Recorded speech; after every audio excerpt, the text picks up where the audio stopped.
Pero por alguna razón, mi tatarabuelo le invadió una frase en su cabeza: solo quiero comerte.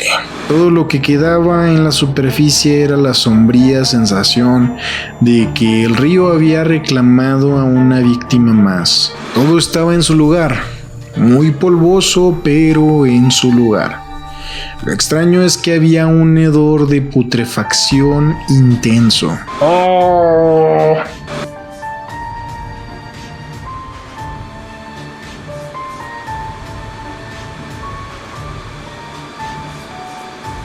Comenzamos Relatos de lo Dantesco. En esta ocasión las historias se fueron un poco más por el lado turbio, tanto de la humanidad como de la naturaleza. Sí hay algunas que tienen su tinte paranormal, pero sí en esta ocasión predomina lo turbio. Lo turbio que, como ya saben, le tengo un poco más de interés a las historias turbias, aún más que las paranormales. Pero vamos a empezar. Relatos de lo Dantesco, volumen 2. Relato número 1. Este relato se titula El abuelo versus el diablo definitivo. Y nos lo manda Juan Aldama a través de nuestra página de Facebook. Esta historia la contaba mi abuelo, que en paz descanse. Me dijo que su abuelo, quien vivió durante los principios del siglo XX, llenos de guerrillas, matanzas y duelos de honor en todo el país, a excepción del poblado donde vivía mi tatarabuelo, que no superaba los 40 habitantes contando niños, por lo que siento que era más una comuna, sobre todo por lo que les voy a contar a continuación. El aporte que tenía el pueblo donde vivía mi tatarabuelo dentro de las guerrillas era que ellos desaparecían a las personas indeseables para una facción dentro de la revolución. Y digo desaparecían porque literalmente los borraban de la existencia. No había huesos, restos humanos ni rasgos de entierros, como si se lo dieran de comer a algo que no dejaba ningún rastro de que alguna vez hubiera existido algún ser vivo. Mi tatarabuelo hacía trabajos de carpintería y también trabajaba el cuero. Entonces, en una ocasión a punta de rifle, los revolucionarios le robaron unas sillas de caballo. Le tronaron la escopeta en el oído para asustarlo. Eso último fue lo que más lo hizo enojar. Quizás si hubieran sido solo las sillas, ahí hubiera acabado la cosa. Pero mi tatarabuelo era de armas tomar y se encaprichó con vengarse de esas personas. Con revólver y machete en mano, salió de noche a buscarlos. Esa noche había llovido, como todas las noches en que los guerrilleros llegaban al pueblo, con un nuevo encarguito a desaparecer. Cuenta que siguió un rastro de lodo que hacía parecer que estaban jaloneando a alguien que iba arrastrando las piernas y de repente el rastro se perdió. Pero a los pocos metros encontró el campamento de quienes buscaba. Estaban ya dormidos, pasaban de las 3 de la mañana. Su revólver tenía pocas balas, que no le iban a servir para toda la pandilla. Por eso llevaba su confiable machete. Con él le dio cuello a 2 de ellos antes de que la hoja de fierro golpeara con una piedra y el ruido hiciera que se despertaran los otros 4. No era muy fino con la pistola, entonces se gastó las pocas balas en 2 de ellos y con el machete alcanzó a herir a uno más. Todo pasó en cuestión de segundos, ya cansado y macheteando al que hirió. Sintió un balazo en la rodilla que lo hizo caer. El sonido del disparo se ensordeció por un grito que no sonaba a ningún ruido que alguna vez hubiera escuchado mi tatarabuelo. El maleante sobreviviente le dijo: por tu culpa ya nos cargó la chingada. Y se fue corriendo. Mi tatarabuelo con el disparo en la rodilla no podía correr, entonces agarró su machete y se sentó sobre 2 cuerpos de los que había matado. Esperó que el ruido que estremeció hasta los árboles fuera un puma o un oso de los que son comunes acá en el norte, y con la esperanza de que el animal agarrara un cuerpo y se fuera, pero listo para contraatacar con el machete. La figura visible en la oscuridad del animal era más parecida a la de un venado, pero parado sobre dos patas y bastante más robusto. Pero en cuanto salió de las sombras, el supuesto animal era prácticamente un humano, solo que con su cráneo expuesto. Mi tatarabuelo le gritó: ¿Qué quieres? Y el extraño sujeto solo hizo ruidos con la garganta, pero por alguna razón, mi tatarabuelo le invadió una frase en su cabeza: Solo quiero comerte. A lo que él le dijo: Cómete a todos estos cabrones muertos. Si me quieres comer a mí, te voy a mochar la cabeza. A lo que el extraño ser comenzó a reírse y regresó a las sombras. Volviendo a su aspecto de venado gigante, arremetió y ahora salió de las sombras hecho en ese monstruo cornado. Tiró a mi abuelo y comenzó a devorar los cuerpos de los tipos que había matado mi tatarabuelo. Y volvió a escuchar gritos de garganta. Ahora el pensamiento que le invadió fue: Vete, calla y vivirás. Mi tatarabuelo salió arrastrándose de ahí. Solo volteaba para ver cómo aquella cosa cambiaba la forma de su aparente boca para comerse a esos hombres. Dice que en ocasiones incluso rodaba para avanzar más rápido.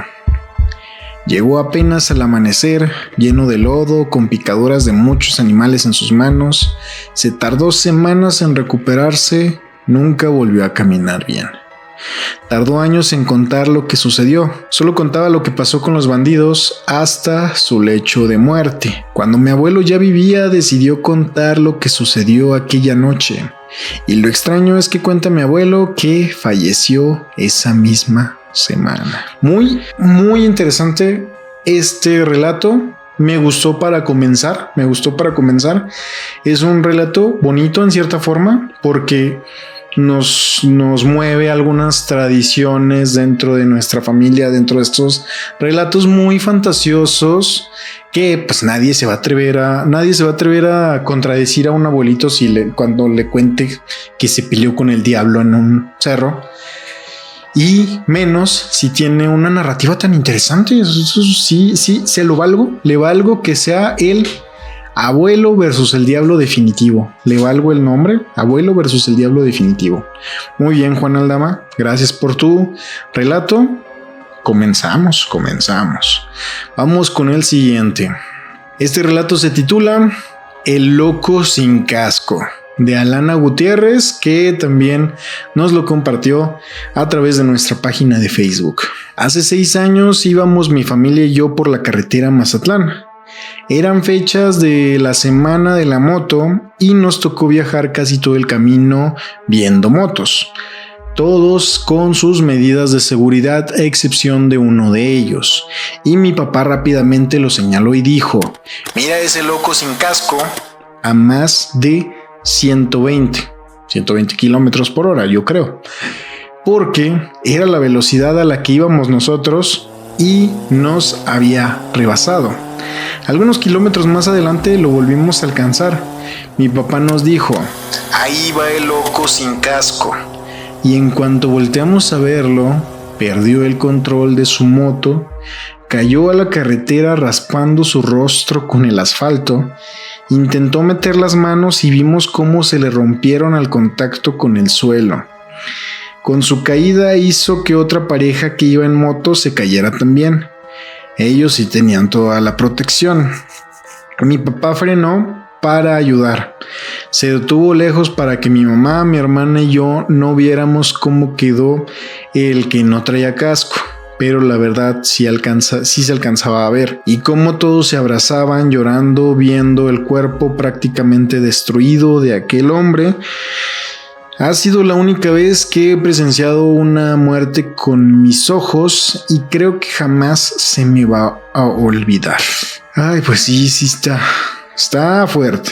Está fuerte este relato que nos platica Alana Gutiérrez. Siempre es horrible ver morir a alguien. Siempre es horrible. Y ahora de una forma tan gráfica. O sea, es que sí es impensable. Sí es impensable que alguien ande en moto por la ciudad sin casco, sin protecciones. Pues es completamente absurdo, peligrosísimo, incomprensible que alguien lo haga en carretera. O sea, la carretera es de mucho respeto. No hay que tener miedo, hay que tenerle respeto, pero sí es de mucho respeto. Incluso si vas en un carro con todas las medidas de seguridad necesarias, 6 bolsas de aire, con todas las pruebas de impacto correspondientes.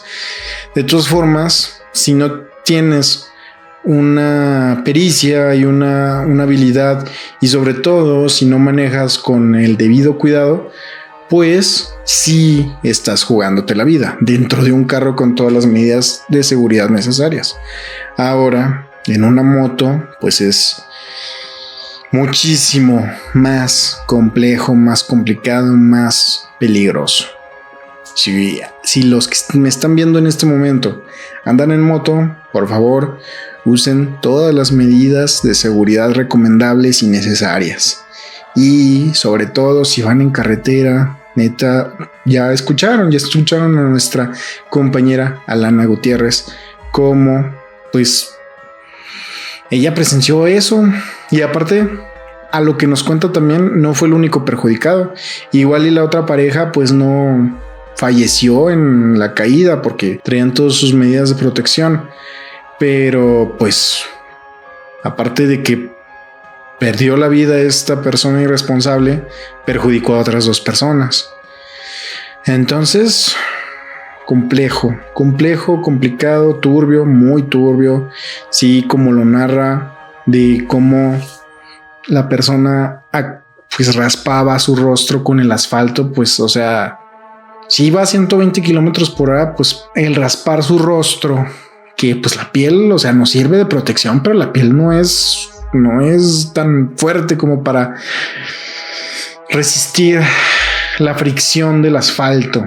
Con ese empujoncito perdió toda la piel de la cara. Dice que intentó meter las manos y se le rompieron. O sea, sí suena muy horrible.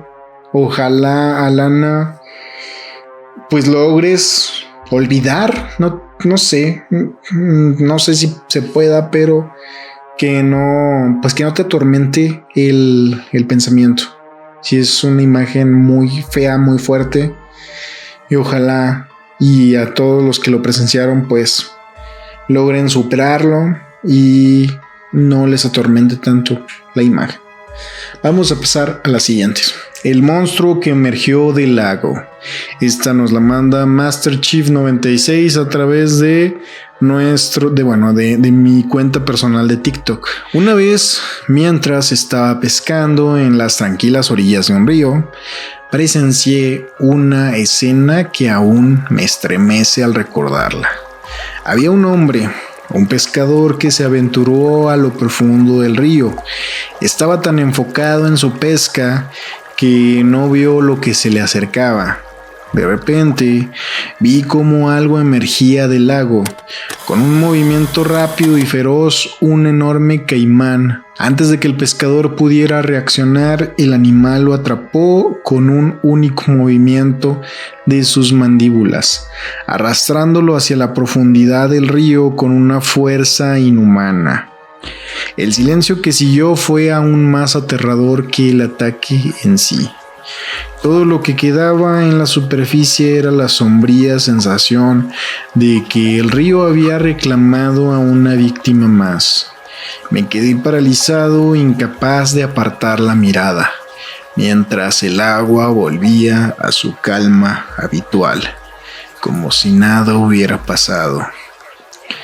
Desde entonces, siempre he sentido un escalofrío cada vez que estoy cerca de las aguas del río. Muy buena narrativa, Master Chief. Yo sé que no es tu nombre real, pero muy buena narrativa. O sea, qué feo, qué fea historia, pero la contaste muy bien. Me gustó la narrativa. Ya lo platicamos en la edición anterior de los relatos de lo dantesco. Lo platicamos que los cocodrilomorfos son unos auténticos monstruos de río. O sea, un cocodrilomorfo que supere los 3 metros, que llegue a los 4 metros. Es una máquina de matar y de comer. También en el video de No le temas a esto, témele a esto, les comentaba que pues los ataques de tiburón son un mínimo porcentaje de los ataques de cocodrilomorfos en general. Cocodrilos, caimanes, alligators. Pues los gaviales no son de atacar a los humanos porque pues no son piscívoros, entonces no nos atacan, pero entre las víctimas de caimanes y cocodrilos pues son más de 1,000 personas al año. Y no es tan raro como pareciera. O sea, 1,000 personas al año en porcentaje de población mundial, pues sí es poco, pero siguen siendo 1,000 personas al año. O sea, es 3 personas al día. 3 personas al día son devoradas por cocodrilomorfos. Y aquí Master Chief nos relata cómo presenció uno de estos ataques que son brutales, como lo narra. O sea, aquí, a diferencia de la historia anterior, lo más tétrico es como todo volvió a la normalidad, como si nunca hubiera existido el cazador, como si nunca hubiera atacado el caimán, como si nunca hubiera pasado nada. Todo volvió a la normalidad y nos queda pensando, ¿por qué es tan común que un cocodrilomorfo se coma a un humano? Pues por esto, porque, o sea, desaparece la persona, desaparece. Lo que les platicaba en No le temas a esto, témele a esto, que durante una guerra de Burundi utilizaban un lago de Burundi para desaparecer los cuerpos porque sabían que los cocodrilos se lo iban a comer, sobre todo el cocodrilo que les platicaba, Gustav. Entonces sí está muy turbio el asunto de cómo, o sea, el agua, pues fue un día más para el río, fue un día más para ese río, fue una presa más del río, del cocodrilomorfo, una comida más. O sea, la vida de ese pobre pescador que probablemente tenía familia se redujo a una semana más de vida para el caimán. La naturaleza.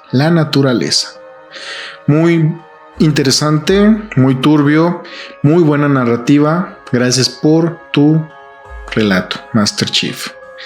Siguiente. Extraños sueños. Nos lo manda Fernando Tapia a través de nuestro canal de YouTube. Ya saben que los que manden su relato a través del canal de YouTube los vamos a etiquetar en el video y pues les va a llegar directamente cuando publiquemos el video a sus notificaciones. Gracias, Fernando Tapia. Vamos a leer tu relato. Cuando tenía 8 a 9 años, solía dormir en un cuarto en el centro de la casa. Siempre sentí vibras muy fuertes y hasta veía sombras, pero lo que más recuerdo es que en varias ocasiones en plena madrugada sentía mi cuerpo primero súper pesado, para luego sentir como si fuera una pluma flotando libremente en un espacio oscuro y vacío. Luego tenía la sensación de estar girando muy rápido, para luego despertar de golpe con mis pies hacia el lado de la cabecera. Despertaba tenso y con la sensación de que alguien estaba ahí. Incluso, como mencionaba, varias veces llegué a ver sombras en la esquina de ese cuarto. Pues se puede explicar como un terror nocturno. En el volumen pasado les explicaba cómo pues Los terrores nocturnos se dan en una situación en la que realmente sigues dormido, pero tienes algunos procesos ya de una persona despierta, y como tienes muy memorizado tu cuarto, lo imaginas tal cual, solo que pues ahora tu mente tomó el control de tu realidad. Entonces pues te juega estos trucos de estar viendo sombras, estar viendo figuras, estar viendo cosas, porque pues es una recreación de tu imaginación. Realmente aún no has despertado. Pareciera que sí, porque estás recreando todo tal cual lo memorizaste, porque pues es tu cuarto, ni modo que no lo conozcas. Pero por ejemplo, esta es una constante de personas que se han ido a dormir a otros lados que no son precisamente sus cuartos, y sus relatos de terror nocturno siguen siendo ya sea en su cuarto o el lugar en donde se quedan, el hotel, la casa de sus amigos, la casa de sus tíos o algo así. No lo logran recrear tal cual. Por ejemplo, a mí me pasaba también que cuando no estaba yo en mi casa y tenía una crisis de terror nocturno, me imaginaba las paredes, o sea, aquí, como si tuviera un cuarto de esto, así, como si estuviera completamente encerrado en un cubito muy chiquito, porque mi cerebro no era capaz de recrear todo el entorno en donde yo estaba dormido. Y pues hay muchas explicaciones freudianas de cómo los sueños pues tratan de hacernos pensar que estamos despiertos. Freud decía que los sueños eran el guardián del descanso. Entonces pues por eso los sueños nos juegan muchos truquitos. Gracias por tu relato. Vamos a pasar a los siguientes, que son los relatos más tranquis. Por ejemplo, Joaquín Flores desde Facebook nos dice: lo más turbio que me ha pasado son balaceras. Vivo en Torreón, Coahuila. Y no, sí, yo sé que durante un tiempo Torreón estuvo muy feo. Más o menos pues en la década del 2010, por ahí. Mi hermano estudiaba en Torreón justamente, y sí nos llegó a tocar, no ver, pero sí, cuando estábamos en un departamento que él rentaba, escuchamos balazos, pero balazos fuertes. Yo creo nunca había escuchado un balazo tan cerca, tan fuerte, como si literalmente se estuvieran balaceando fuera de la casa. Y sí, hubo un tiempo en Torreón que estuvo muy, muy feo. Sí, les digo que si me van a platicar sobre cosas de balaceras y de crimen organizado, con confianza. Esos son los relatos que más estimulan estos ejercicios de conocer la realidad, sobre todo la realidad de nuestro país. El siguiente relato tranqui nos lo manda Alex Fernández. No creo que Alex Fernández del podcast con Alex Fernández. Un saludo. Una vez me metí hongos y estaba tan drogado que según me puse a rallar queso para hacer una quesadilla. Nunca hubo queso, tuve que ir a emergencias de inmediato. Ay Dios, ya le entendí, maldita sea.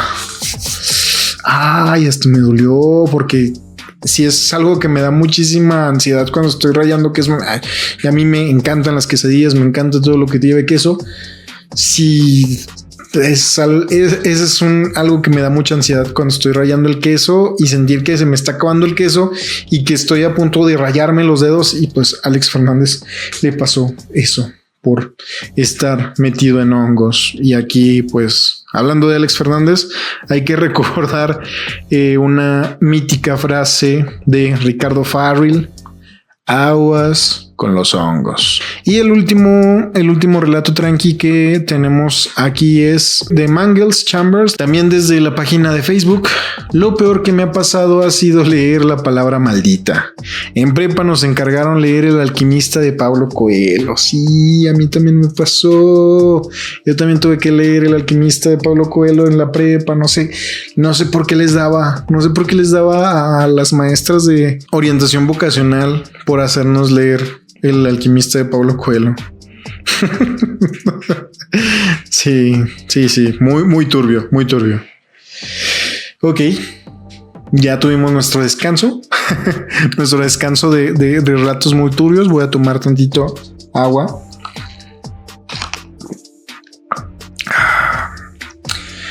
Y vamos a terminar con 2 relatos que están bastante turbios. Ya tuvimos un descansito con esto, un respiro. Vamos a cerrar con 2 relatos muy turbios. Yo ya tuve el placer de leerlos y sí están muy turbios, por eso los coloqué hasta el final. Entonces, se recomienda discreción. El siguiente relato me lo mandaron de forma anónima por mensaje privado. Me pidieron que fuera de forma anónima por situaciones que pues ya van a escuchar. Tenía unos tíos lejanos que vivían en una hacienda a pie de carretera. Ambos eran mayores, tendrían 80 años aproximadamente cuando se aislaron por 3 años o un poco más. No era algo extraño al ser gente mayor y de rancho. No eran muy de teléfono, solo tenían una línea de casa, no celulares, muchísimo menos internet. Además, esto sucedió durante la pandemia. Y como su hacienda era bastante autosustentable, no tenía necesidad de salir para casi nada. Cuando terminó la cuarentena, muchos familiares fueron a visitarlos. Solo salía mi tío y siempre decía que su esposa estaba muy enferma o estaba dormida o que había ido al mercado. Nunca hicimos mucho por insistir, además de que se le notaba cierta incomodidad e incluso me atrevo a decir que algo de demencia senil. Meses después, un familiar los visitó. Nadie contestó. Preguntó en los sitios aledaños si habían visto salir a la pareja de viejitos y dijeron que no, que tenían meses sin ver al señor y años sin ver a la señora. Decidieron forzar la puerta. Todo estaba en su lugar, muy polvoso, pero en su lugar. Lo extraño es que había un hedor de putrefacción intenso. A pocos pasos de la cocina yacía el cuerpo de mi tío. Había caído lastimándose la cadera de gravedad, sin poder hacer nada. Parece que murió deshidratado. Todo indica que no cayó ahí, sino que con mucho esfuerzo intentó avanzar hasta la cocina, pero no lo logró. Eso no fue lo peor. De hecho, el olor no provenía de mi tío, estaba en cierta forma fresco.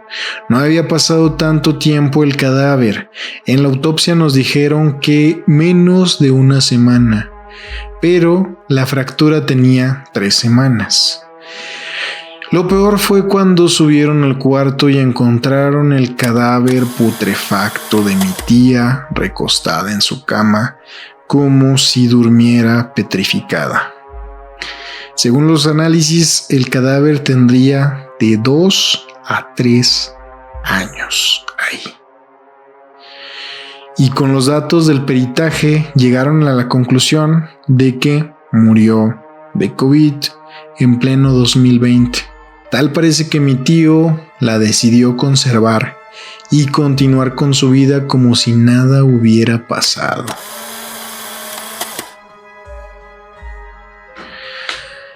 No recuerdo si leí el título de la anécdota, del relato, pero este relato se titula Decidió conservarla. Y es que hoy está muy de pensarse. Está muy, muy de pensarse esta anécdota, porque no sé, o sea, está turbio el asunto, pero no, pues no como para señalar y culpar mucho a este hombre. Pues realmente pues ya estaban viejos. Yo a lo que más me retumba en la cabeza es que a una persona tan mayor, aquí incluso a una pareja tan mayor, que si le están viendo algunos rasgos de demencia senil, de que pues ya se les va el avión, ya están viejitos, pues no hay que dejarlos solos. Si pues es una persona ya de edad avanzada, luego pierde el sentido del criterio. Entonces, pues este señor de 80 años, en vez de hacer las cosas a lo legal, incluso pues avisarle a la familia que esta señora, pues que su esposa había fallecido y hacerlo pertinente dentro de lo legal, pues este hombre decidió conservarla. Está muy turbio. Está muy turbio. No es la típica historia de alguien criminal. Es simplemente una persona que no supo qué hacer. Y pues como una bola de nieve, las consecuencias se fueron y se fueron y se fueron hasta que pues ya no pudo sustentarlas. Ya no pudo sostener esa fachada. Y pues él también terminó falleciendo por lo mismo. Pero sí, yo creo que lo que nos pudiéramos llevar de este relato es que hay que cuidar bien a las personas mayores, porque sí van perdiendo cada vez más pues habilidades cognitivas. Súper difícil gracias a esta persona por compartirnos su historia, que yo entiendo que es una historia fuerte, que pues conlleva a su familia, y por lo mismo pues no quería revelar su nombre, su persona, por pues seguridad de su familia. Pero pues también entiendo que si ya te pasó esto, pues lo quieres contar, ¿no? No sé hasta qué punto es algo que le puedas contar a tus amigos. Sí. Gracias por tu historia. Y vamos a pasar ya a la última historia del día de hoy, de la edición 2 de Relatos de lo Dantesco. Y la siguiente historia, les voy a confesar que me dejó muy perturbado. No volví a ser la misma. Y esta historia, este relato me lo mandó alguien que conozco personalmente. Me lo mandó a través de WhatsApp. También hago yo ahí con estados de WhatsApp para que mis conocidos también se animen a compartirme. Lo digo abiertamente porque esta persona, para empezar, pone muchas referencias de mi Duranguito. Es una persona que vive en mi ciudad y que conozco. Entonces, solo, pues yo le dije, ella no tenía problema, pero yo le dije que sí estaría bien que no dijera quién es. por lo que quieras, estaría bien que no dijera quién es. No volví a ser la misma. Hay una anécdota que me hace sentir especialmente culpable y me perturba cada que la pienso. En alguna ocasión iba con unos amigos. Veníamos de Garavitos. Paréntesis, Garavitos es un poblado / colonia. Ya se ha estado urbanizando, pero es como que un pueblito muy cerca de Durango. Entonces, tienen una presa y pues varias personas van ahí a hacer convivios y así. Veníamos de Garavitos e íbamos para Leuc. Otro paréntesis, Leuc es un antro que está aquí en Durango, y justamente la salida a Garavitos está cerca de donde está ese lugar. Íbamos para Leuc. Mi amigo que iba manejando, además de ir tomado, iba a exceso de velocidad. No entiendo cómo ni por qué un perro que estaba sentado en la banqueta se lanzó hacia la calle cuando íbamos a pasar. Mi amigo alcanzó a frenar lo suficiente como para no destrozar al perro, pero alcanzó a impactarlo. Era un perro muy grande, por lo que el impacto fue de lleno y lo empujó hacia adelante. El perro sobrevivió, muy lastimado y llorando, pero sobrevivió. El estúpido del amigo que iba manejando se asustó e intentó huir. Le gritamos y en última instancia la amiga que iba de copiloto le jaló el freno de mano y no lo dejó seguir avanzando. Esta persona, el piloto, hizo su berrinche de niño diciendo que nos iba a parar alguna patrulla y él estaba tomado. Total que la que venía menos tomada le dijo que ella manejaba. Nos regresamos. Cabe resaltar que eran las 2, casi 3 de la mañana. No sé cómo Leuk seguía abierto a esa hora, pero continuamos. Y por esa calle, que es la que pasa enfrente del colegio, De un colegio que está por ahí. tú sabes Yo sé. que no hay nada de iluminación. Y sí, literalmente no hay no hay alumbrado público en esa callecita. No hay alumbrado público. Entonces, cuando volvimos y alumbramos donde había caído el perro, ya no estaba.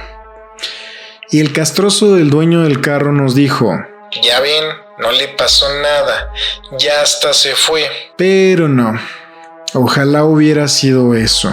Del lado donde termina la calle y empieza la terracería, No hay tal cual una banqueta. O sea, es calle, tierra y cerro. del lado donde empieza la terracería, estaba un homeless Un vagabundo. sentado.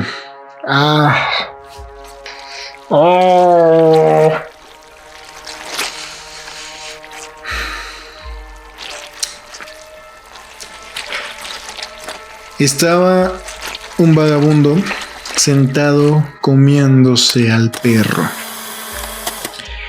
Crudo. Obviamente. Ya no supimos qué hacer. Ni siquiera yo que lo estoy leyendo sé qué hacer. Ya no supimos qué hacer y nos fuimos a nuestras casas. Pero esa imagen del hombre en harapos, sentado en cuclillas, comiéndose al perro, como si fuera una película de zombies, no va a salir de mi mente en toda mi vida. Yo no lo vi. Nada más con que me lo platicaras tampoco va a salir de mi mente en toda mi vida. Ay, Dios. Ese homeless lo hemos visto varias veces después de eso. Y a pesar de que me produjo un trauma enorme, mi psicóloga Qué bueno que fuiste con una profesional. Mi psicóloga me hizo entender que no es malo la persona, no es mala, ni un monstruo por eso. Quizá no había comido en semanas y prefirió aprovechar el que habíamos casi matado a nosotros en vez de matar él. Y aquí termina. Aquí termina la historia. Sí, es que, o sea, sí es súper complejo. Súper complejo. No es tan fácil como decir que la persona pues estaba enferma o algo. Pues quizá fue eso. O sea, hay personas, es que no nos cabe en la cabeza de que hay personas que literal tienen semanas sin comer. Hay personas que literalmente, o sea, sí hay gente que vive en las calles que pues come animales de la calle, come ratas, ratones, come lo que se le puede encontrar. Entonces, pues sí, tocó comerse a este perro. Y es que, o sea, también es una cuestión muy moral estética dentro de nuestra tradición occidental. porque a mí me pasó algo cuando estaba yo de misiones. Cuando iba yo a misiones, estaba en un ranchito y pues era Semana Santa. Entonces se supone que no debíamos de comer carne, pero unos pobladores de ahí del pueblito al que fuimos a las misiones atropellaron a un cerdo. No nos lo comimos crudo, pero pues aprovecharon que pues es que ni modo de desperdiciar al cerdo. O sea, atropellaron al cerdo y lo hicieron carnitas. Y pues todo el pueblo comió carnitas. O sea, es impensable cambiar ese relato. Para nuestra cultura occidental es impensable cambiar el relato a atropellamos un perro y para aprovechar al perro, todo el pueblo comió perro. Extrapolémoslo a otra cultura oriental que sí tenga normalizado el consumo de perros y no pasa nada. Es incluso es una filosofía dentro de no recuerdo bien cómo se llama esa filosofía. Me la contó un profesor de inglés que tuve que era muy hippie y tenía muchas ondas así de aprovechar la vida y de hacer que valga la pena las vidas de los animales, de las plantas, de los humanos. Y él nos decía que si llegábamos a matar algo, para rendirle honor a ese ser que habíamos matado, ya sea por accidente, para rendirle honor, teníamos que comérnoslo para aprovechar pues la vida.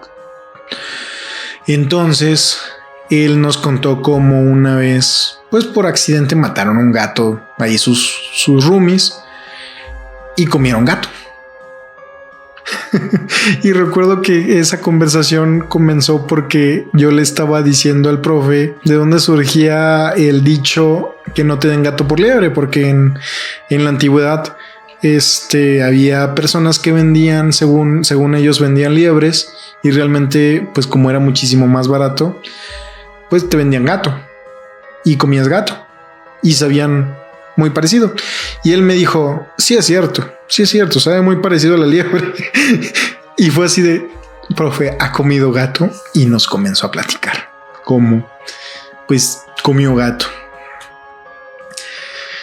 Y pues realmente, o sea, también es otra cuestión a pensar, otra cuestión a analizar es posiblemente muchos de los que están escuchando esto han comido perro, posiblemente. Simplemente aquí en Durango, en una colonia muy tradicional aquí en Durango, yo lo veía porque ahí vive mi abuela. Y cuando yo iba de que a la tienda, siempre pasaba era como una cochera muy grande en la que había muchísimos perros. Y yo decía, mira qué padre, hay un refugio para perros. Brinco de 10 años después, nos enteramos que no era tal cual un refugio. Sí refugiaban perros, pero era un lugar a donde llegaban pues personas que no siguen mucho las regulaciones sanitarias sobre la carne que venden, y pues ahí escogían a los perros que iban a vender, o sea que iban a hacer taquitos con ellos. Y eso es real, eso fue una noticia real que pues yo la vi muchísimo después de estar yo viendo, o sea, literalmente cada semana yo veía esos perros. Entonces sí, o sea, sí es a pensarse el asunto, sí es a pensarse. Pregúntate a ti mismo cuántas veces crees que has comido perro en tu vida. Pues esta persona del relato pues ya se fue muy lejos, o sea, se lo comió crudo, pero sí, como lo dice mi amiga del relato, pues no podemos juzgar tan fácil a esta persona. Posiblemente sí tenía mucho tiempo sin comer y fue lo único que pudo conseguir para comer. Y se sorprenderían también de la cantidad de personas, como les digo, que pues tienen que matar ratas, que tienen que matar ratones, que tienen que matar lo que se encuentran para poder comer algo. Entonces, pues es difícil moralizar eso. Es difícil moralizar. Suena muy turbio. Yo, la verdad, quedé muy perturbado al leerlo. Coméntenme si también quedaron muy perturbados cuando me escucharon decirlo. Y pues es el último relato de lo dantesco.